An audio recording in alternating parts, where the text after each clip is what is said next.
कहाँ तक समझाए थे बाबू आप लोग को? हम एसएचएम बता रहे थे, हाँ स्टार्ट कर दिए थे एसएचएम। चलिए अब एसएचएम को हम लोग शुरू करते हैं। सिंपल हार्मोनिक मोशन शुरू करने से पहले आपको पता होना चाहिए पेंडुलम के बारे में।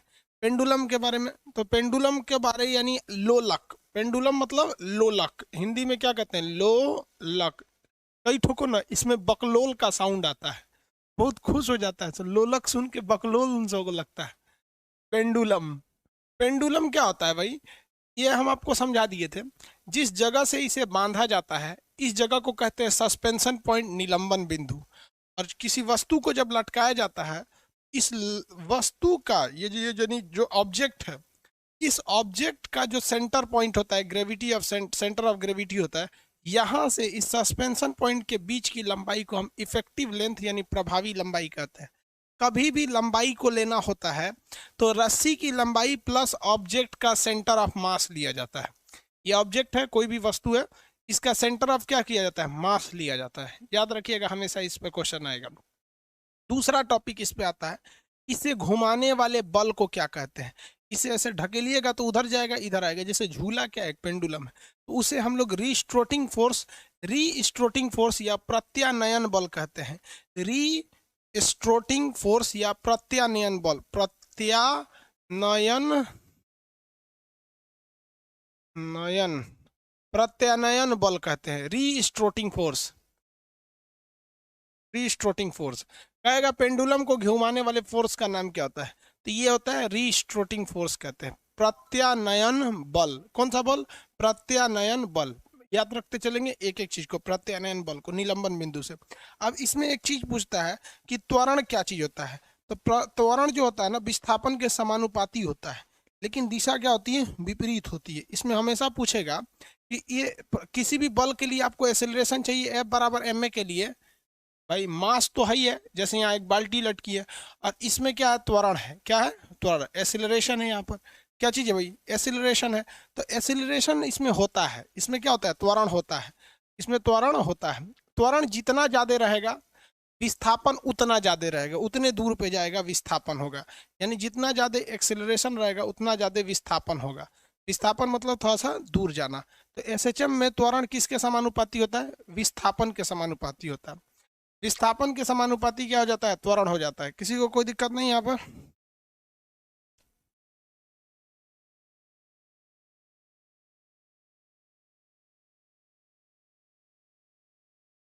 आगे बढ़े।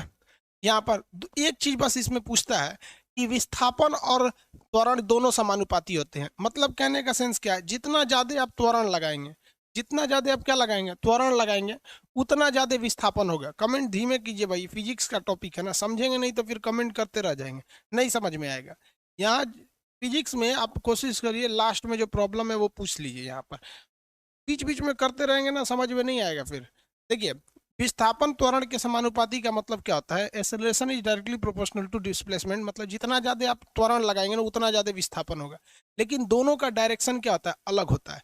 डायरेक्शन हमेशा दोनों में अलग होता है यहाँ पर। तो इसमें क्या होता है, डायरेक्शन बस अलग होता है, इसलिए यहाँ निगेटिव लिख दिया जाता है। दोनों का डायरेक्शन अलग होगा। अब ये डायरेक्शन कैसे अलग हो जाता है भाई, आपका त्वरण जो होता है ना यहीं तक जाता है, ऐसे त्वरण यहाँ तक जाएगा, लेकिन इस मैक्सिमम बिंदु से विस्थापन वापस इधर की ओर आने लगता है। तो इसमें त्वरण और विस्थापन का डायरेक्शन जो होता है ना वो उल्टा होता है। ये कई बार क्वेश्चन पूछता है, ये वाला क्वेश्चन कई बार पूछा है यहाँ पर। अब इसके बाद आता है आयाम। आयाम किसे कहा जाता है, एम्पलीट्यूड। आयाम यानी एम्पलीट्यूड किसे कहा जाएगा, आयाम। आयाम को हम लोग एम्पलीट्यूड कहते हैं, एम्पलीट्यूड। इसे हम लोग ए से दिखाते हैं, किससे दिखाते हैं, ए से। आयाम होता क्या चीज है, मध्यमान स्थिति से अधिकतम विस्थापन को हम आयाम कहते हैं। जैसे ये वस्तु यहाँ से थी, निलंबन बिंदु सस्पेंशन पॉइंट से यहाँ एक लोलक लटका हुआ था।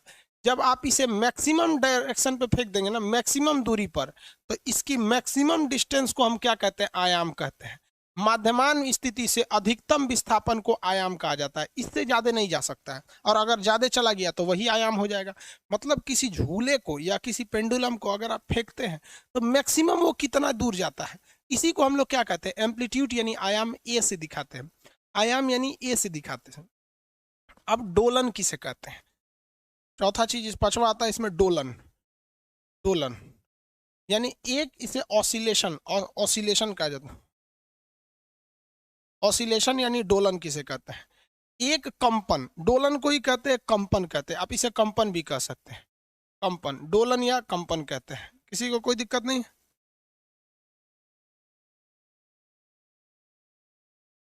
आगे बढ़े।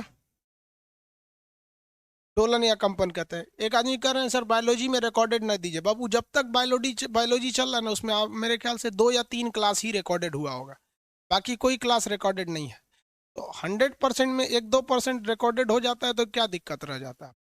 कुछ टेक्निकल चीज़ें हो जाती है ना, आपको यहाँ पे कभी कभी नेट फ्लैक्चुएट रहता है तो ही डाला जाता है, अदरवाइज में नहीं रहते हैं वहाँ पर। फिजिक्स में अब तक आपको रिकॉर्डेड आया? आएगा भी नहीं। मैप में आज तक रिकॉर्डेड आया? नहीं आया यहाँ। तो किसी में रिकॉर्डेड नहीं रहेगा। रिकॉर्डेड कहीं पे रहेगा तो मैक्सिमम से मैक्सिमम 2 से 4% रिकॉर्डेड क्लास रहेगा। और जो रिकॉर्डेड रहेगा शुरू में ही बोल देंगे कि भाई ये टोटली क्लास रिकॉर्डेड है। समझ में आया? तो आप भी समझिए, जब से क्लास चल रहा है बायोलॉजी का, मेरे ख्याल से 2 या 3 क्लास होगा या 4 क्लास, इससे ज़्यादा नहीं होंगे। ये परसेंटेज में देखेंगे तो बहुत कम है। आप इधर देखिए ध्यान से, डोलन या कंपन किसे कहेंगे? ऑसिलेशन। ये समझना जरूरी है, इससे क्वेश्चन आते हैं सर। डोलन किसे कहा जाता है? आयाम समझ में आ गया ना? मैक्सिमम विस्थापन को क्या कहते हैं? आयाम कहते हैं। इसे किस अक्षर से दिखाते हैं? ए से। डोलन यानी कंपन क्या चीज होता है? जब कोई वस्तु को आपने यहाँ लटका दिया, यहाँ किसी वस्तु को आप क्या कर दिए? लटका दिए यहाँ, तो ये वाली पॉइंट आपकी सस्पेंशन पॉइंट हो जाएगी। और यहाँ से एक वस्तु यहाँ पर है, ये इसे कहते हैं मीडियम पॉइंट, यानी माध्यमान बिंदु कहते हैं इसे, या इक्विबेरियम स्टेट कहा जाता है। सीबीएसई वाला इसको इक्विबेरियम स्टेट कहता है। अब इससे एक कंपन, ध्यान से समझिएगा, एक ऑसिलेशन यानी एक तरंग पूरा होने में कितना टाइम लगता है, उसे क्या कहा जाता है? देखिए, जब कोई वस्तु इधर जाए, एक बार वापस आ जाए इधर, फिर इधर चली जाए, फिर वापस आ जाए, तो उसे कहते हैं एक कंपन। अब इसी में फिगर बना दिए हैं, सबको बाउंस कर गया यहाँ पर, समझ में नहीं आया, इसलिए फिगर क्या करना पड़ेगा? अलग बना रहे हैं। एक ही फिगर को अलग डिजाइन से। देखिए, ये एक वस्तु है, ठीक है, यहां से इसका एक कंपन क्या होता है? एक बार ये यहां गया, फिर वहीं पर लौट कर आया। ध्यान दीजिएगा, एक बार गया और फिर लौट कर आया। इसके बाद फिर यही वाली वस्तु एक बार वापस यहां गई इधर की ओर, और फिर यहां से लौट के आई, यहां से फिर लौट के आ गया यहां पर। तो इसे कहा जाता है एक कंपन। एक कंपन। अब आप कहेंगे कि सर धागा बड़ा छोटा हो गया है क्या? नहीं बाबू, धागा बड़ा छोटा क्यों करेंगे? आप देखिए, अगर हम इसी फिगर को आपको ऐसे बना दे, एक बार गया आया फिर आया, तो आपको समझ में नहीं आ रहा है यहाँ पर कि गया कि आया, क्योंकि एक ही फिगर आपको लग रहा है कि भाई ये तो एक ही चीज है। तो आपको अच्छे से समझ में आया, इसलिए हम फिगर गलत बना दिए हैं। तो कभी कभी गलत चीजें अच्छा चीज समझा देती हैं। सब समझ में आ रहा है कि नहीं आ रहा है? तो इसलिए इसको ध्यान से देखिएगा। तो एक तरंग किसे कहते हैं? जब कोई वस्तु किसी फिक्स पॉइंट को एक बार दाहिने बाएं जाए, मतलब इधर जाए, फिर वहीं आए, फिर दूसरे पॉइंट पे जाए, फिर वहां चले आए, तो इसे कहते हैं एक डोलन। क्या कहते हैं? एक डोलन। समझ में आ रहा है कि नहीं आ रहा है? आप लोग भी डोलन करते होंगे। पटना में तो बहुत सा लड़का डोलन करता है। कौन लड़की के पीछे पड़ जाएगा, अब वो पता करेगा लड़कियां का हॉस्टल कहाँ है, तो उसको पता चल जाएगा कि लड़कियां का ये वाला हॉस्टल है, हॉस्टल। इस ससुरा क्या करेगा ना लड़कवा, ये डोलन करेगा। देखिए कैसे, लड़कियां का ये हॉस्टल इसका माध्यमान बिंदु है। क्या है? माध्यमान बिंदु है। अपने घर से आएगा, यहां आ गया माध्यमान बिंदु पर, ठीक है, यहां आ गया, फिर यहां रुकेगा नहीं, ये ध्यान दीजिएगा, थोड़ा आगे बढ़ जाएगा, क्योंकि अगर वहीं से लौट जाएगा तो सबको डाउट हो जाएगा कि कोनो को लाइन मारने आया था। तो घर से आएगा अपने अपने लॉज से, और यहाँ मध्यमान बिंदु पर आएगा, फिर एक ताक झांक कर लेगा कि हमारी वाली कहाँ है, और उसके बाद चल जाएगा थोड़ा आगे, और आगे बढ़ने के बाद फिर आएगा यहाँ पर, और फिर थोड़ा ताक झांक करके वापस जाएगा। आप देखिए, एगो डोलन पूरा कर दिया कि नहीं किया? देखिए आराम से देखिए कैसे एक डोलन पूरा किया। एक बार आया, फिर यहां से चला गया कि कोई डाउट ना करे, फिर वापस आके झांका, फिर चला गया वापस, डाउट ना करे। ये भी एगो डोलन करते हैं। आप सब डोलन किए होंगे ऐसे। तो एक डोलन की पहचान क्या चीज है? एक डोलन यानी एक कंपन। जैसे एक कंपन कहिए या डोलन कहिए, एक कंपन की पहचान जो होती है, इसकी पहचान होती है कि ये 4 आयाम को पूरा करता है। आप ध्यान दीजिए, तो एक एम्पलीट्यूड ये हो गया एक आयाम, ये दूसरा आयाम हो गया, आप आयाम गिनिए ना, आयाम किसे कहते हैं? Maximum displacement from the mid point is known as amplitude of SHM. माध्यमान स्थिति से अधिकतम विस्थापन को क्या कहा जाता है? आयाम कहा जाता है।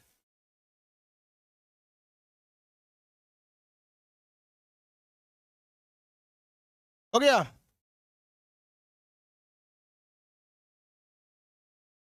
बाबू आप लोग कमेंट थोड़ा सा सोच समझ के किया कीजिए। आपके माँ बाप ने परवरिश नहीं दिया है तो उसका परिचय आप कमेंट बॉक्स में मत दीजिए।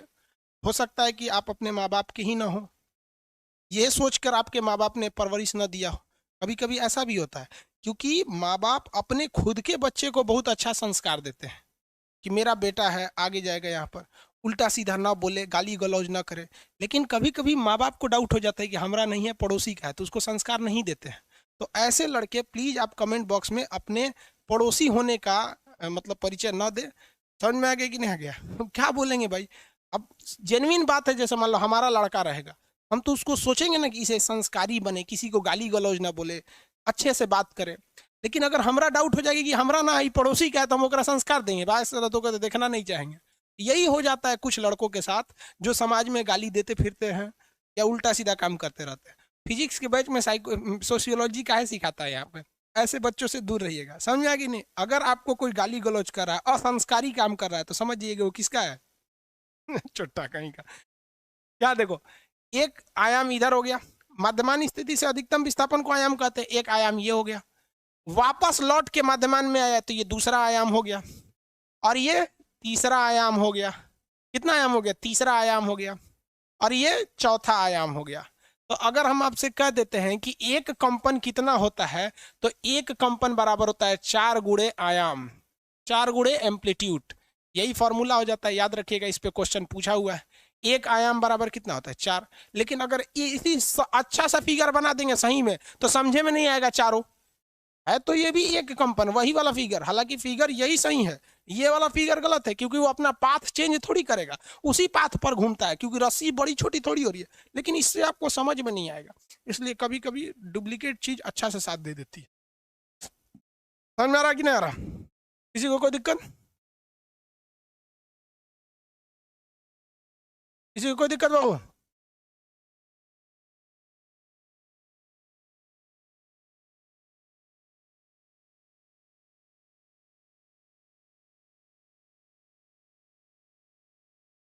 आगे बढ़ो बाबू। देखिए, ये तो समझ में आ गया आप लोग को, आयाम वगैरह। अब एक क्वेश्चन बताइए ध्यान से। कोई वस्तु है, अगर वो 4 कंपन करती है, 4 कंपन, 4 कंपन में बताइए कितने आयाम होंगे? आंसर देंगे लोग फटाफट। 4 कंपन में आयाम की संख्या।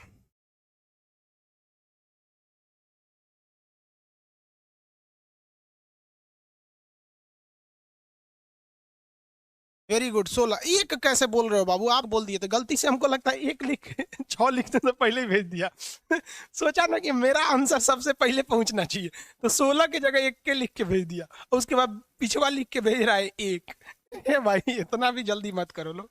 कितने होते हैं आप देखिए, सीधी सी बात, 4 कंपन है ना, एक कंपन में तो 4 आयाम होते हैं, एक कंपन में 4 आयाम, तो 4 गुणे एक देखिए ये तो 4 अलग से है, और एक कंपन में कितने आयाम होते हैं? एक कंपन में 4 आयाम, तो ये 4 अलग से लिखिए और 4 आयाम यहाँ लिखिए एक, तो कितने हो जाएंगे? 4 चौको 16 आयाम, 16 ये हो जाते हैं। यहाँ लड़का नहीं फंसता है।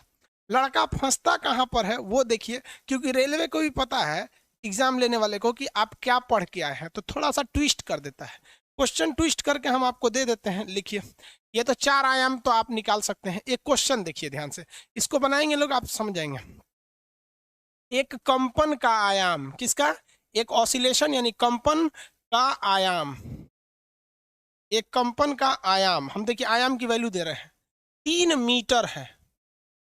3 मीटर है, कितने मीटर है? 3 मीटर है। बताइए तो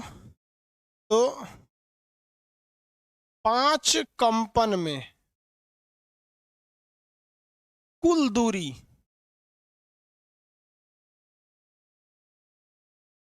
तथा कुल दूरी बताइए बस। 5 कंपन में कुल दूरी बताइए। कितने लोग आंसर दे सकते हैं? टोटल डिस्टेंस कितना होगा? Very good, 60। 15 कैसे बोल रहे हो बाबू, 60 होगा। बहुत तेज हो गया सही सब, 60 होगा। समझ में आ गया कि नहीं आ गया? 15 नहीं होगा बाबू, 60 हो जाएगा, 60 60। 115 कैसे हो गए? गुड। देखो बाबू, यहाँ ध्यान से समझिए, ये तो बच्चे वाला क्वेश्चन है। कितने कंपन कह रहा है, यहाँ समझिए ध्यान से, आंसर कैसे निकालेंगे लोग। कितना कंपन कह रहा है? कंपन की संख्या 5 कंपन। तो आप बताओ बाबू, 5 कंपन में कितने आयाम होते हैं? तो 5 का 5 यहाँ लिख देते हैं, 5 का 5 यहाँ लिख देते हैं। एक कंपन में आयाम की संख्या 4 आयाम, तो यहाँ लिख देते हैं 4a। कितना? 4a। तो 5 चौको 20a, 20a हो गया, 20a हो गया ना यहाँ पर, 20a। अब ये कह रहा है कि कुल दूरी, तो a की वैल्यू देखिए यहाँ 20 इंटू a की वैल्यू दे रखा है, आयाम कितना दे रखा है बाबू? आयाम देखिए, आयाम दे रखा है 3। आयाम कितना दे रखा है? 3। तो 20 तिहाई 60, और दूरी है तो क्या हो जाएगा? मीटर। दूरी है तो मीटर। इसका विस्थापन बता दीजिए तो कितना होगा? डिस्प्लेसमेंट, विस्थापन, विस्थापन बता दीजिए, विस्थापन बता दीजिए। 0, वेरी गुड। सुभाष कुमार जी विस्थापन 0, वेरी गुड। दीपक रमेश पांडे जी 0, तो अपना नाम लिखे हैं पांडे जी, चुलबुल पांडे। हाँ, 0। समझ में आ रहा है कि नहीं आ रहा? देखो, फिजिक्स समझने के लिए आपको धैर्य रखना पड़ेगा। दो चीजें अगर आपके पास है, आपके अंदर एक कॉन्फिडेंस होना चाहिए कि हम फिजिक्स सीख कर जाएंगे, और एकदम सिंपल सिंपल एक एक सीढ़ी चढ़ना चाहिए फिजिक्स में। इतना इंटरेस्टिंग है ना फिजिक्स की, चला कभी भूल में नहीं करता है। यहाँ पे बायोलॉजी भूल सकते हैं, हिस्ट्री भूल सकते, फिजिक्स नहीं भूल सकते, क्योंकि इसमें भूलने वाला चीज नहीं है, समझने वाला है। इसलिए कभी आंसर के पीछे नहीं दौड़ना चाहिए। आंसर आया कैसे, इसको देखिए। सिंपल सा, सबसे पहले हमने क्या निकाल दिया? 5 आयाम की वैल्यू निकाल दी है। ये आया था 20a। सिंपल, अगर इतना ही पूछ देता तो ये भी आंसर हो जाता, लेकिन उसने क्या पूछा यहाँ? विस्थापन 0 क्यों हो गया है? क्योंकि कंप्लीट कंपन के बाद कोई भी वस्तु अपने ओरिजिन पॉइंट पे आ जाती है, और ओरिजिन पे वापस आने पे विस्थापन 0 हो जाता है। ये तो हम फर्स्ट क्लास में ही समझाए थे, इतना तो किसी को दिक्कत नहीं आयाम वगैरह में। बताइए, तो SHM सिंपल हार्मोनिक मोशन किसे कहते हैं? दो फॉर्मूला हो सकता है सिंपल, 3-4 तरीके हो सकते हैं SHM कहने का। SHM सरल आवर्त गति। इसे आवर्त क्यों कहते हैं? क्योंकि एक ही चीज के बार बार चारों ओर घूम रहा है। सरल आवर्त गति यानी SHM उसे कहते हैं कि जब कोई पिंड किसी खास बिंदु के एक बार इधर जाए, फिर वहीं पे आए, फिर एक बार इधर जाए, फिर वहां पे आ जाए, तो इसे कहते हैं SHM सरल आवर्त गति। सरल आवर्त गति में त्वरण जो होता है वो विस्थापन के समानुपाती होती है, लेकिन दिशा हमेशा विपरीत होता है। SHM कराने वाले बल को हम प्रत्यानयन बल या फिर रेस्टोटिंग फोर्स के नाम से जानते हैं। अब इसका फॉर्मूला आ जाते हैं, फिर उस पर गर्मी ठंडी पे क्या असर पड़ता है ये समझा देते हैं। आयाम से ये रिलेटेड क्वेश्चन आपको समझ में आ गए होंगे। किसी को कोई दिक्कत है?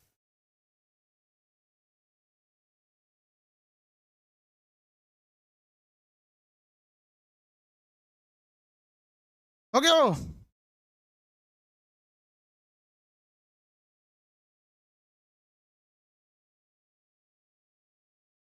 यहाँ देखते हैं आप, SHM के लिए फॉर्मूला आवर्तकाल किसे कहते हैं। अब आवर्तकाल और आवृत्ति समझा देते हैं। दो चीजें, एक होता है आवर्तकाल। इंग्लिश में आवर्तकाल को क्या कहा जाता है? इंग्लिश में आवर्तकाल को टाइम पीरियड कहा जाता है, टाइम पीरियड कहा जाता है। और आवृत्ति को फ्रीक्वेंसी कहते हैं। आवृत्ति, आवृत्ति, इसको हम लोग कहते हैं फ्रीक्वेंसी, फ्रीक्वेंसी, फ्रीक्वेंसी कहा जाता है। देखिए, आवर्तकाल और आवृत्ति में एक कोई खास रिलेशन नहीं है, एक दूसरे के उल्टा होते हैं सब। यहाँ पर ये कोई चीज है, यहाँ पर लटकी हुई है, तो आपको अब ये थोड़ी बताना पड़ेगा कि एक डोलन या एक कंपन किसे कहते हैं, ये थोड़ी ना बताना पड़ेगा, आप तो समझ गए। जैसे ये वस्तु कोई एक कंपन कर ली, तो किसी भी कंपन को पूरा करने में कुछ ना कुछ तो टाइम लगे होंगे, टाइम लगे होंगे कि नहीं होंगे? तो उसी टाइम को हम टाइम पीरियड कहते हैं। उसी टाइम को हम क्या कहते हैं? टाइम पीरियड कहते हैं। यानी एक कंपन का समय, एक दोलन यानी एक कंपन का समय, का समय क्या कहलाता है? आवर्तकाल कहलाता है। यानी एक कंपन को पूरा करने में कितना समय लगा है, इसे क्या कहते हैं? आवर्तकाल। जैसे देखिए, मेरा हाथ है, इधर गया, बीच में आ गया, तो ये क्या हो गया, एक कंपन हो गया। देखिए इधर, फिर इधर, फिर इधर, फिर इधर, 4 आयाम होना चाहिए ना, तो एक कंपन हो गया। तो एक कंपन पूरा करने में कितना समय लगा, वो क्या होता है, आवर्तकाल होता है। आप अपना अपना घड़ी खोलिए, मेरे हाथ का आवर्तकाल बताइए, देखते हैं कितने लोग बता सकते हैं।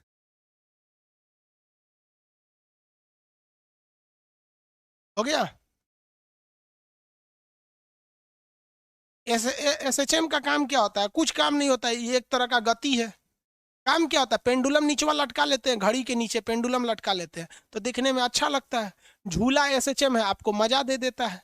एसएचएम क्या हो जाता है, थोड़ा सा मजा आने लगता है झूला में, और क्या काम होता है, उससे कोई काम थोड़ी है। अब कहेंगे बंदूक चलाने से क्या होता है, भाई कोई मर जाता है या किसी को मार देते हैं, चोर मरा या शरीफ आदमी। देखिए हमारे कम, घड़ी खोल ली आप लोग, कंपन जोड़िए, कंपन हाथ का, सुनिए, आवर्तकाल बताइएगा इसका। स्टार्ट करें, 1 2 3 स्टार्ट।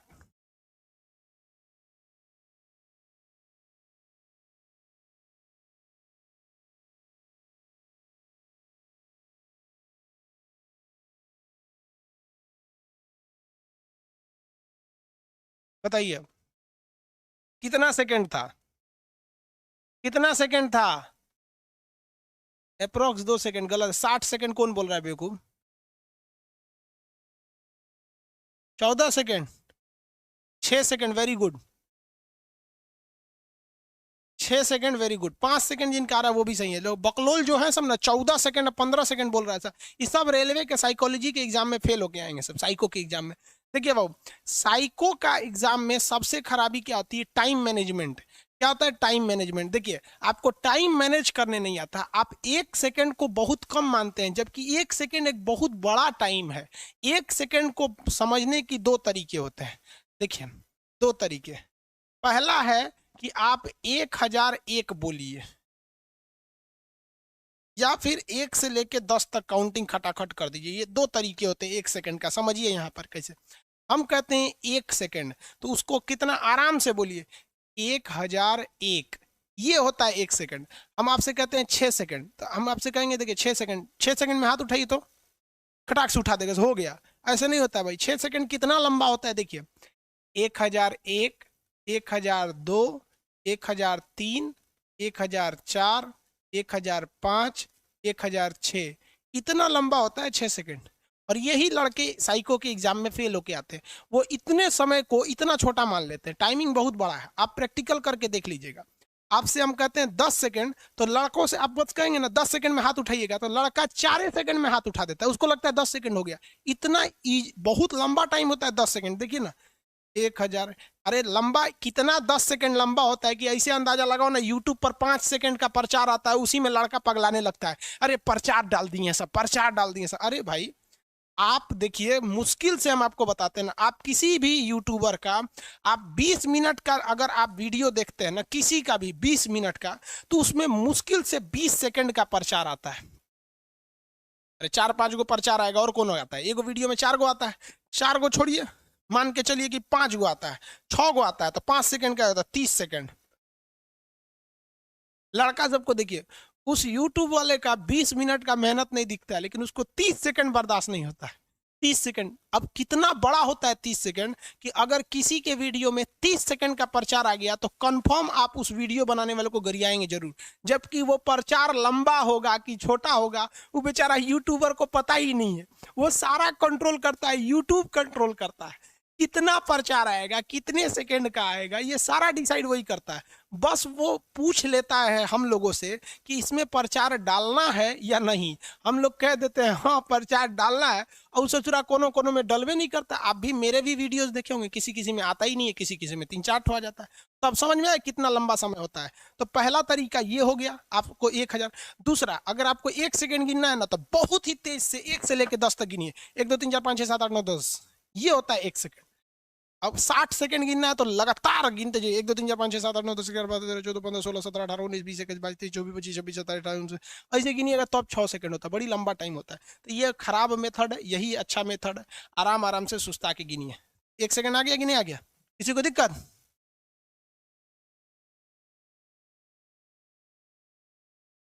स्किप करते हैं, हाँ बाबू 4-5 सेकंड में कोई भी स्किप कर देता है, स्किप करने में पैसा नहीं आता है, नहीं करिएगा स्किप, पूरा देख लेंगे तो पैसा आ जाता है। समझ में आ गया कि नहीं? खैर कोई बात नहीं, आपकी मर्जी है, आप स्किप कीजिए नहीं कीजिए। जिनको प्रचार से एलर्जी होता है ना, वो यूट्यूब का एक फीचर होता है प्रीमियम, प्रीमियम जिनके पास प्रीमियम यूट्यूब है उन पे प्रचार नहीं आते, तो जिनको प्रचार से बचना है वो प्रीमियम पे चले जाएंगे। आगे समझिए, ये समझ में आ गया? आवर्तकाल निकाल लेंगे हम, आराम से निकाल लिए। कैसे निकालें? टुकुर टुकुर आप देखिए कि एक डोलन में कितना समय लिया ससुरा, उसको क्या कहते हैं? एक आवर्तकाल। लेकिन फ्रीक्वेंसी इसकी ठीक उल्टी होती है। फ्रीक्वेंसी क्या होती है? फ्रीक्वेंसी कहता है कि 1 सेकंड में डोलन की संख्या कितना, 1 सेकंड में कंपन की संख्या, कंपन की संख्या कितना कंपन कर जा रहा है 1 सेकंड में, उसे कहते हैं आवृत्ति। जैसे हम आपसे हम समय गिन देते हैं 1001, आप समय मत गिनिएगा, आप बस इतना बताइएगा कि कितना कंपन हुआ। 1001 कितना कंपन हुआ, मतलब 1 सेकंड में कंपनों की संख्या क्या कहलाती है? आवृत्ति कहलाती है। बस एक दूसरे का उल्टा है। आवर्तकाल होता है कि एक कंपन में कितना समय लिया, एक कंपन में कितना समय लिया, आवर्तकाल। और आवृत्ति यानी फ्रीक्वेंसी होती है 1 सेकंड में कितना बार कांप गया, उसी क्या कहते हैं? फ्रीक्वेंसी। तो फ्रीक्वेंसी ज्यादा रहेगी खटाखट तो समझिएगा। अब एक बात बताइए भाई, फ्रीक्वेंसी तो समझ में आ गया, आवर्तकाल और फ्रीक्वेंसी। आवर्तकाल को टी से दिखाते हैं, फ्रीक्वेंसी को एन से दिखाते हैं। तो टी और एन में हमेशा उल्टा संबंध रहता है, हमेशा कैसा रहता है? उल्टा रिलेशन। बस उसको उल्टा कर दीजिएगा तो आवृत्ति और ये निकल जाएगा। आवृत्ति नहीं निकला है बेचारा आवृत्ति निकाला है सब तो क्यों गिनेगा इतना में भाई, नहीं निकल पाता है ना। चलिए ध्यान से समझ रहे हैं कि नहीं? आवर्तकाल और आवृत्ति आप लोग को समझ में आ रहा है? आवर्तकाल और आवृत्ति समझ में आ गया आप लोग को? किसी को कोई दिक्कत नहीं है आवर्तकाल और आवृत्ति में? देखिए आ गया, आवर्तकाल और आवृत्ति में तो अंतर समझ में आ गया। अब समझाते हैं एक न्यूमेरिकल देकर, न्यूमेरिकल देकर समझा देते हैं। एक लोलक, लोलक मतलब समझते हैं? पेंडुलम, घड़ी में जो लगता है, एक लोलक एक कंपन पूरा करने में, एक लोलक एक कंपन पूरा करने में, आंसर दीजिएगा, करने में, एक कंपन पूरा करने में 10 सेकंड का टाइम लेता है, समय लेता है, समय लेता है। आपको इसका बताना है कि इसका आवर्तकाल कितना होगा और इसकी आवृत्ति कितनी होगी, दोनों बताना है। आवर्तकाल आवृत्ति पहले आंसर देंगे, जितना आएगा वो, मान लीजिए पहले आपका आंसर आवर्तकाल का आंसर आया एक्स, तो एक्स लिखिएगा, आवृत्ति के में वाई ऐसे कॉमा देके लिखिएगा, हम समझ जाएंगे, आंसर आ जाएगा ना भाई? दोनों आंसर दीजिए, आवर्तकाल और आवृत्ति।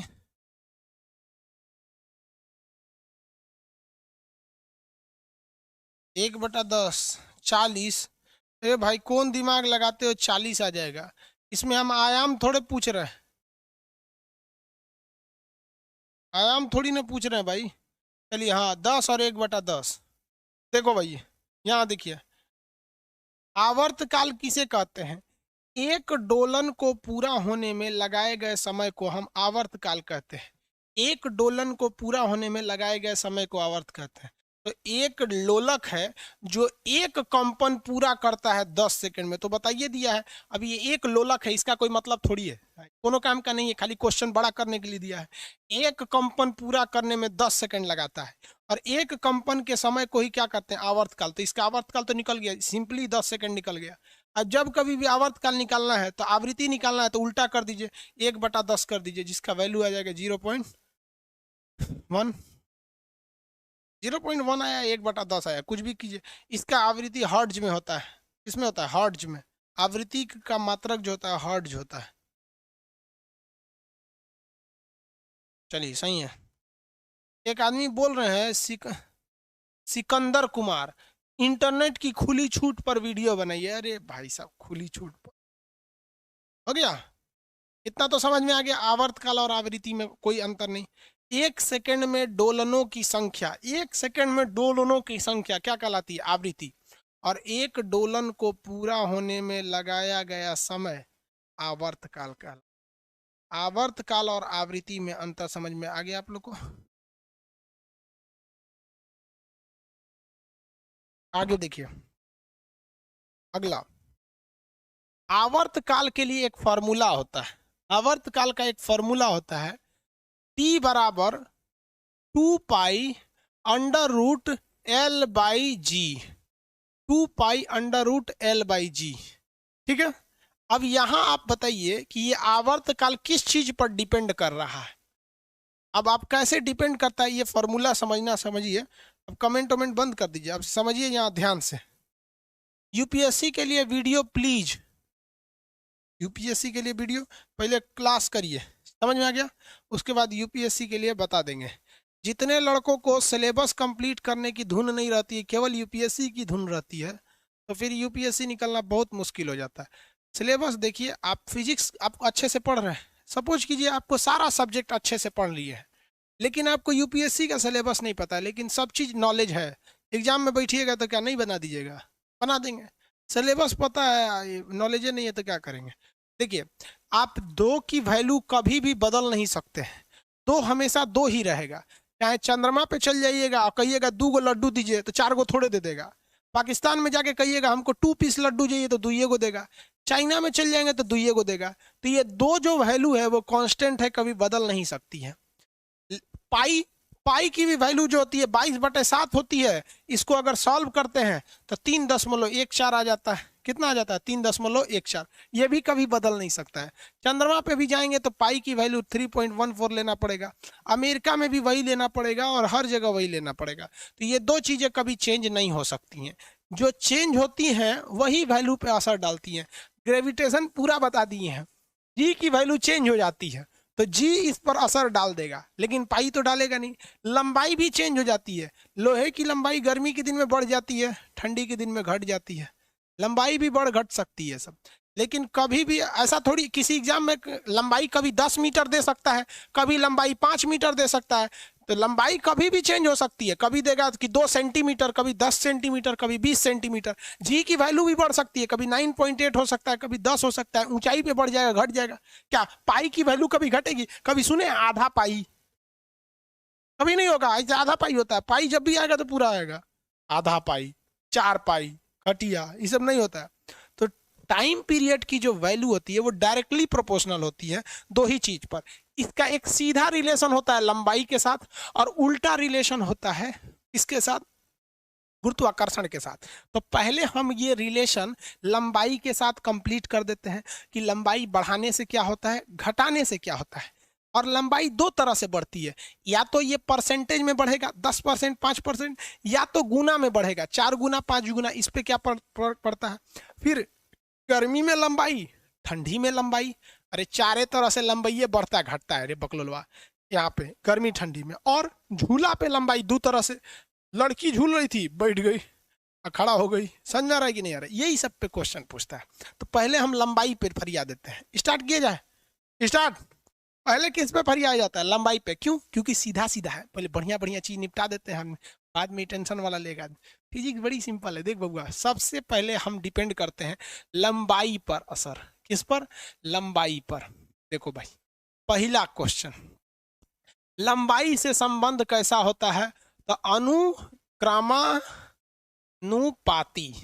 अनुक्रमानुपाती मतलब डायरेक्टली रिलेशन होता है, यानी लंबाई को बढ़ाएंगे आवर्तकाल बढ़ेगा, लंबाई को घटाएंगे आवर्तकाल घटेगा। सीधी सी बात, ये तो अनुक्रमानुपाती संबंध हो गया।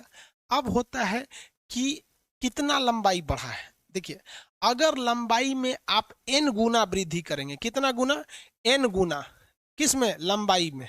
ध्यान से देखिएगा, अगर आप लंबाई में n गुना वृद्धि करते हैं, n गुना, तो आपका आवर्तकाल n गुना वृद्धि करेंगे तो आवर्तकाल अंडर रूट n गुना हो जाएगा। नहीं समझ में आया? देखो बबुआ, अबे समझ में आ जाएगा। मतलब कह रहा है कि अगर लंबाई में n गुना कर दिए तो आवर्तकाल अंडर रूट n गुना होगा। मतलब अगर लंबाई आपने 4 गुना किए तो हम n के जगह पे लिखे हैं 4, n के जगह क्या लिखे हैं? 4। तो आवर्तकाल कितना गुना हो जाएगा? Under root 2। अंडर रूट 4 करेंगे तो 2 हो जाएगा। अगर लंबाई को हम कहते हैं 9 गुना कर देंगे तो उसका केवल और केवल क्या करना है, अंडर रूट निकाल देना। अंडर रूट करेंगे तो कितना गुना हो जाएगा, 3 गुना। यानी अगर लंबाई में गुना वृद्धि कर रहा है, 10 गुना किया तो अंडर रूट 10, 20 गुना तो अंडर रूट 20, तो गुना जब भी वृद्धि करेगा तो क्या करना है, अंडर रूट लगा देना है। तो ये तो बच्चा भी समझेगा, कहेगा सर जी तो यहाँ पहले ही से लगल है, एक्स्ट्रा क्या चीज है। छाट छाट के बता रहे हैं, एक जगह रहेगा तो अच्छा रहेगा। दूसरा, प्रतिशत में अगर लंबाई में x% की वृद्धि किया, x% की क्या किया, वृद्धि किया या कमी किया, भाई वृद्धि करेगा तो ये भी बढ़ जाएगा, कमी करेगा तो ये भी बढ़ जाएगा। अगर x% का परिवर्तन हुआ, कितने परसेंट का परिवर्तन हुआ, x% का, तो आवर्त काल में x/2% हो जाएगा, x/2% का परिवर्तन देखने को मिलेगा। मतलब क्या है कि अगर कहेगा कि लंबाई को 10% बढ़ा दिया गया तो प्रतिशत जैसे कहेगा तो उसमें 2 से भाग दीजिएगा, आवर्त काल में कितना परिवर्तन आएगा, 5% का। समझ में आ रहा है कि नहीं आ रहा है। तो जब गुना कहेगा कि 5 गुना तो अंडर रूट 5 गुना, 10 गुना अंडर रूट 10 गुना, 100 गुना अंडर रूट 100 गुना। समझ में आ गया कि नहीं आ गया। तो जैसे गुना कहेगा तो अंडर रूट लगा देना। परसेंटेज में 10%, 10/2, 20%, 20/2, 30%, 30/2। याद रहेगा। इसमें 2 तरह का, एक ये पूछता है कितना गुना, एक ये पूछता है परसेंटेज में। याद हो जाएगा कि नहीं आ गया, किसी को कोई दिक्कत। आगे बढ़ जाए, क्वेश्चन बताइए ध्यान से। एक लोलक यानी पेंडुलम की लंबाई, एक पेंडुलम की लंबाई 15% बढ़ गई है, आवर्तकाल कितना बढ़ेगा। 15% बढ़ गई है, आवर्तकाल कितना बढ़ेगा, आंसर दीजिए तो।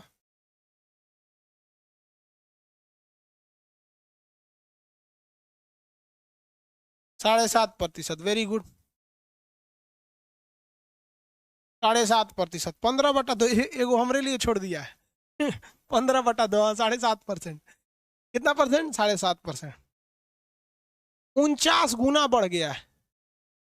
दूसरा क्वेश्चन बताइए तो, एक लोलक की लंबाई 49 गुना बढ़ गया है। कितना गुना बढ़ गया है, 49 गुना बढ़ गया है। 49 गुना तो 7 गुना, और घट गया तो 7 गुना घट जाएगा। देखिए, बढ़े घटने में ही मत सोचिएगा कि बढ़ गया तो ये घटेगा कि नहीं, भैया समानुपाती है। यानी अनुक्रमानुपाती का मतलब होता है डायरेक्टली प्रोपोर्शनल समानुपाती। समानुपाती का मतलब अगर इसको बढ़ाइएगा ना तो ये भी बढ़ेगा, इसको घटाइएगा तो ये भी बढ़ेगा।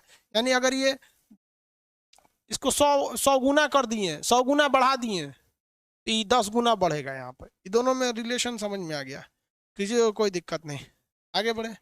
अब क्वेश्चन आता है गर्मी के दिन में, गर्मी के दिन में क्या होगा, ठंडी के दिन में क्या होगा।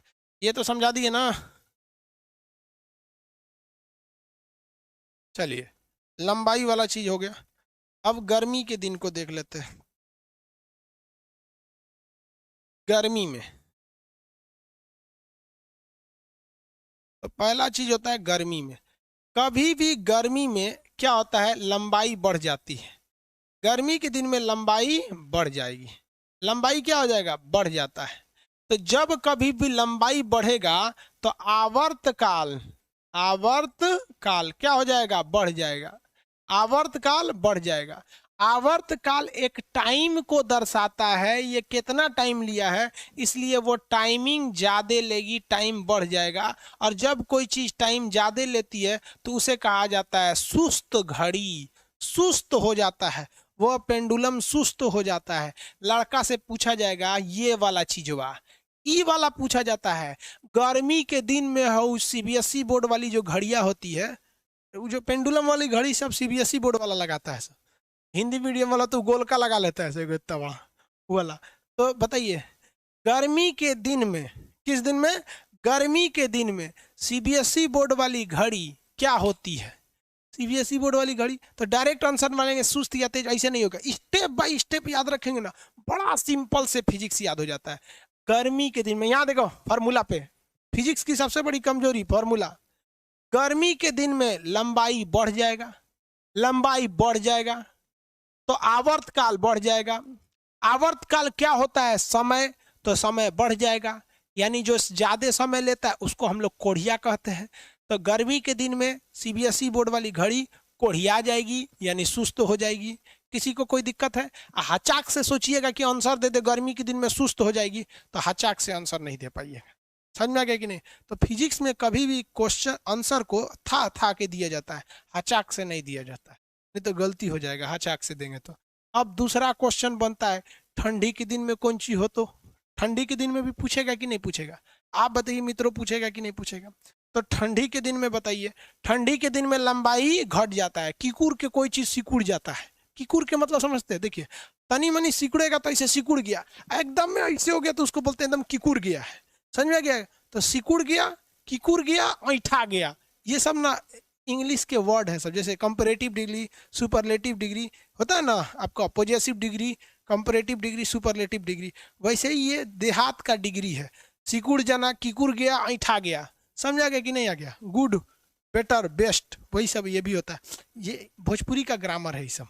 चलिए तो बताइए, जाड़ा के दिन में, जाड़ा के दिन में लंबाई घट जाएगा, जाड़ा के दिन में लंबाई घट जाएगा। In the winter season length will be decrease. Okay, CBSE board वाला समझेगा सर।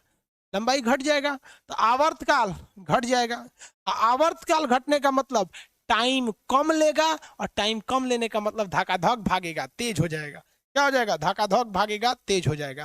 तो धकाधक भाग जाएगा, धकाधक समझते हैं? चलिए हम ठंडी के दिन में बना देते हैं। दूसरा का, जाड़ा के दिन में, ठंडी मतलब समझते हैं विंटर, तो विंटर सीजन में हम बनाते हैं आपको। विंटर सीजन, ठंडी के दिन में आने वाला है ठंडी। क्या गया? लंबाई, ठंडी के दिन में लंबाई घट तो आवर्तकाल, आवर्तकाल घट जाएगा, आवर्तकाल घट जाएगा, और टाइमिंग ये भी घट जाएगी, टाइमिंग घट जाएगा, और घड़ी हो जाएगा तेज। घड़ी, घड़ी कैसा हो जाएगा? तेज, घड़ी तेज हो जाएगा। तो ठंडी के दिन में तेज, और सोचेंगे हचाक से मार दे, ठंडी में तेज, गर्मी में धीमा, तो हचाक से फेल होके चल आएंगे, फिर अगले साल तैयारी। हचाक से कभी आंसर नहीं दीजिएगा फिजिक्स में, था के आंसर देना है। ठंडी से लंबाई घटेगा, ठंडी से लंबाई घटेगा, लंबाई और टाइम पीरियड में समानुपाती संबंध है, तो टाइम पीरियड भी घटेगा। टाइम पीरियड घटेगा मतलब टाइम कम लेगा। टाइम पीरियड मतलब क्या होता है? टाइम, टाइम कम लेगा तो घड़ी तेज हो जाएगा। तो ससुरा सीबीएसई बोर्ड वाला जो होता है सो ना, हई घड़ी लेता है सही, एगो में डोलनी लगा देता है सही से, ऐसे लुसुर लुसुर ऐसे ऐसे घूमते रहता है, और मैं बोलबो करता है 3 बज जाएगा तो टुडुम टुडुम कुछ कुछ बोलते रहता है सब यहाँ पे। देखिए सीबीएसई वाला सब, गर्मी में इन सब की घड़ी धीरे हो जाती है, इसलिए इहो धीरे हो जाता है, और ठंडी में तेज हो जाता है तो धकाधक। अब बिहार बोर्ड वाला देखो, हिंदी मीडियम वाला घड़ी, हिंदी में, अरे इसी में कोई तूर दीजिए तो हिंदी मीडियम हो गया, हो गया हिंदी मीडियम वाला। कितना मस्त, वो हेत्ते बड़का धोधड़ घड़ी लगाता है सब, हिंदी मीडियम वाला को 150 रुपया का ठोक दिया वहां पे। और सीबीएसई बोर्ड वाला सब होशियार होता है सब, घड़ी जैसे बंद होगी तुरंत बैटरी लगाएगा सब। लेकिन हिंदी मीडियम वाला कम से कम 1 हफ्ता गरियाएगा सब, घड़िया बंद हो गया, दूर सारा तू नहीं बंद हो गई, ले आएंगे कल बैटरी दे। हिंदी मीडियम वालों की पहचान है, उसका मंजन खत्म हो जाएगा ना, पेस्ट ना, तो कम से कम 1 हफ्ता बिना पेस्ट ऐसे छुच्छे बरस करके जाएगा, ऐसे पानी से मारेगा ऐसे ऐसे, और फिर याद करेगा, दोपहर में लाएंगे, ओकरा याद कब आएगा? अगले दिन बरस करते समय। ओहो माय गॉड, खत्म हो गया यहाँ पर। और वही हिंदी मीडियम वाला का घड़ी, हिंदी मीडियम वाला की घड़ी 10 दिन कम से कम बंद रहती है, तब वो का बैटरी ले आता है। और जोशिया के कहेगा एक 4 गो ले आके रख देते हैं, ले आना ही नहीं पड़ेगा, और 2 महीना बाद 4 गायब हो जाएगा। समझ आ गया कि नहीं आएगा? घड़ी किसी को कोई दिक्कत नहीं है? तो ठंडी गर्मी एकदम सिंपल बता बहू आप, फिजिक्स बड़ी इजी है। 4 गो तो यही समझ में आ गया, समानुपाती, गर्मी में ठंडी में यहाँ पे। अब झुलवा देखते हैं, क्या देखते हैं? झुलवा।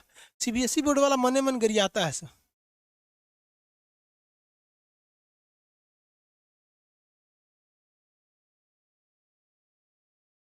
हो गया?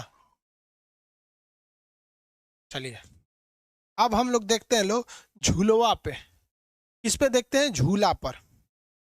झूला, अभी भी हम लोग लंबाई देख रहे हैं लोग, अभी भी हम लोग किस पर देख रहे हैं? लंबाई पे ही देख रहे हैं, अभी हम गुरुत्वाकर्षण पे गए ही नहीं है। अभी हम किस पर देख रहे हैं? लंबाई पर। तो लंबाई झूला पर भी डिपेंड करता है लंबाई पे। तो देखिए झूला पर देखते हैं, झूला, झूला, झूला पे 3 कंडीशन होता है। झूला, देखिए झूला हमेशा लड़की झूलती है, सो ओकनिए के पास खाली टाइम है। लड़का के तो जिंदगी है झूला हो गया, कभी इधर झूलता है कभी उधर झूलता है, घर वाला गरियाएगा, कभी कुछ गरिया। लड़की सबके पास खाली टाइम रहता है, इसलिए झूला झूलती है सब। इसलिए इस एग्जाम्पल में हमें लड़की को ही लेना पड़ेगा। जैसे यहाँ झूला बांध दिए, इस झूला में एगो लड़की बैठ खड़ी है, झूला है पिजड़ा बन गया है, तो हम समझाने के लिए ऐसे बनाए हैं। ये लड़की है,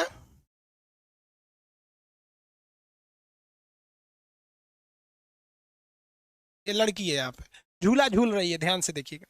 अब इसमें पूछता है कि बकलोलिया बैठ जाएगी तब कौन सी होगा, झूला झूला हचाक से बैठ जाएगी तब क्या होगा। तो भैया तोरा बैठने उठने से कोई फर्क थोड़ी पड़ता है, फर्क तो पड़ता है लंबाई बढ़ेगा कि घटेगा। तो लंबाई यहाँ तो इफेक्टिव लेंथ लिया जाता है। तो पहले अभी की लंबाई देख लेते हैं। अभी जो है इसकी लंबाई जो है अभी फिलहाल में इसकी नाभि से नापा जाता है लंबाई। गुरुत्व केंद्र हमारा क्या है, नाभि है, तो नाभि से नापा जाता है। तो अभी फिलहाल लंबाई इतनी है, अभी लंबाई इतनी है, नाभि से नापा जाता है लंबाई को।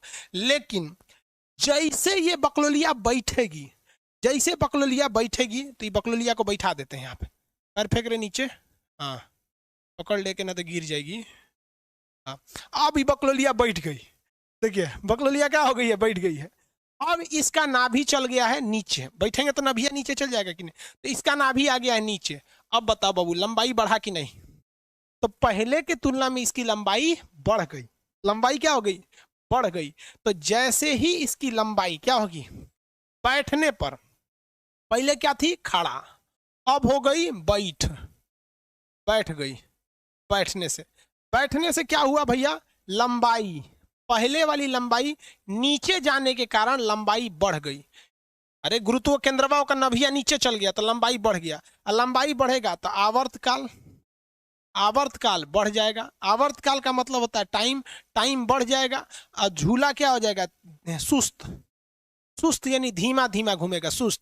इसलिए महिलाओं को देखिएगा ना, झूलवा धीरे धीरे घूमेगा तभी ना मजा आएगा। क्या ऐसे ऐसे झूला घूमेगा पगला जाएगी कौन सी हो गया यहाँ पे, ऐसे नहीं ना होगा। अरे आराम आराम से झूले एकदम लाहे लाहे ऐसे। तो महिला सबको देखिएगा झूलवा पे बैठ के एकदम ऐसे लेट जाती है ऐसे नीचे, अब पैरवा इस तरह करके ऐसे झूलती है सब महिला सब, देखिएगा ऐसे ऐसे हो जाएगी सब, ऐसे एंगन या ऐसे झूलेगी सब, ऐसे ऐसे बाल उल दिया गया यहाँ पर, इस तरह से झूलती है सब ऐसे एकदम नीचे ऐसे करके, ताकि उसकी नाभि एकदम नीचे से नीचे जाए। और लंबाई बढ़ जाने से झूलवा आराम आराम से ऐसे झूलेगा, ऐसे ऐसे आराम आराम से। समझ आ गया कि नहीं, किसी को कोई दिक्कत, आगे बढ़े। झूला पे देखो भैया, खड़ा थी बैठ गई तो क्या असर पड़ा, इसी का उल्टा कर दीजिएगा, बैठ से फिर खड़ा करा देंगे तो असर होगा। एक होता है कि अगर छोटिया बैठी है और छोटुआ भी चल आया तब क्या होगा, समझ आ गया कि नहीं आ गया। ऐसा भी तो हो सकता है, छोटिया झूल रही है और छोटुआ भी आ जाए तब कुछ और कंडीशन हो सकता है। समझ आ रहा है कि नहीं, उसको भी देखा जाएगा। समझा कि नहीं, एगो कर ऐसा झुलवा टूट जाएगा, टूटेगा तो दोनों गिरेगा तो यहाँ पे ऐसे नहीं। देखो हम गलत बोल रहे हैं क्या, ये ऐसे देखिए गांव में झूलती है। गांव में आदमी क्या करता है, टायर जो होता है ना साइकिल का टायर, टायर बांध के झूला बना देता है गांव में, उसी पे झूलते रहते हैं सब। गांव की जिंदगी बहुत अच्छी रहती है, शहर वाला सब तो कुछ सबको कुछ आते पते नहीं रहता है। आगे बढ़ जा।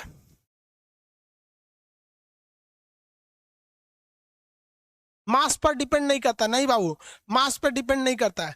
चाहे आप किसी पतली लड़की को बैठाइए या पूरा एकदम हैवी बुलडोजर उठा लाइए, कोई दिक्कत नहीं है। यानी शादी से पहले भी झूलेगी तो भी कोई फर्क नहीं पड़ेगा। मतलब देखिए ये एक लड़की है शादी से पहले, और ये वही लड़की है शादी के बाद।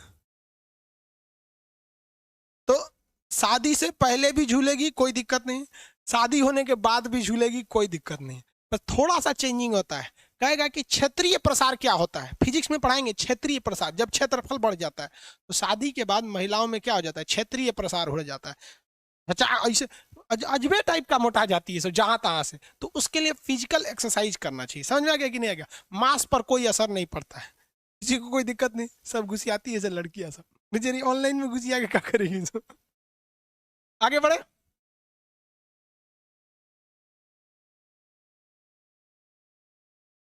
कोई दिक्कत नहीं, सब समझ गया सर। अब इसका उल्टा नहीं ना समझाना पड़ेगा बाबू। अरे भैया बैठी है, अगर मान लीजिए बैठी है, अब बैठने के बाद खड़ा हो गई, तो बैठने के बाद अगर खड़ा होगी तो सेम कंडीशन हो जाएगा, बस उल्टा कर दीजिए। फिगरवा सेम रहेगा, बस उल्टा कर देते हैं। देखो अगर बैठल थी, उल्टा देख लेते हैं यहाँ पर, उल्टा। अगर बैठी थी, बैठी थी, एक एक कोनो, रे उठ रे उठ उठ पगली उठ उठ उठ, तो उठ गई, तो क्या हो गई, खड़ा हो गई, खड़ा हो गई। तो जब बैठल थी तो जी बड़ा लंबाई ज्यादा था, नाभि नीचे था, खड़ा हो गई तो लंबाई घट गया। तो बैठने के बाद जब खड़ा होती है तो लंबाई क्या हो जाता है, घट जाता है, क्योंकि किसकी इसकी नाभि क्या हो जाती है, ऊपर चली जाती है। लंबाई घटने से इसकी जो टाइम पीरियड होती है, आवर्तकाल, वो घट जाता है। और टाइमिंग जो होता है वो क्या हो जाता है, घट जाता है, टाइमिंग घट जाएगा। और झूला क्या हो जाता है, तेज। झूला क्या हो जाता है, तेज हो जाता है, झूला तेज हो जाएगा। किसी को कोई दिक्कत, एगो हम कंडीशन बता रहे हैं, आप इसमें बताइए कि छोटिया एगो कांड करने जा रही है, इसमें क्या होगा। देखिए ये झूला है, ये झूला है, ठीक है। इसमें छोटिया थी, झूल रही थी, ठीक है। अचानक छोटिया को मन किया ससुरी ये पे चढ़ गई, छोटिया इस पे चढ़ गई है, देखिए ये पे चढ़ गई है। बताइए झूला तेज होगा कि धीमा, बताइए। एक नंबर झूला तेज हो जाएगा, दो नंबर सुस्त हो जाएगा। बताइए छोटिया है पे चढ़ गई ससुरी गिरेगी ये, बताइए।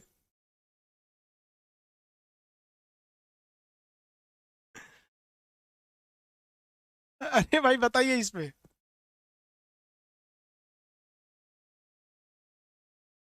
छोटिया को वहीं छोड़ दे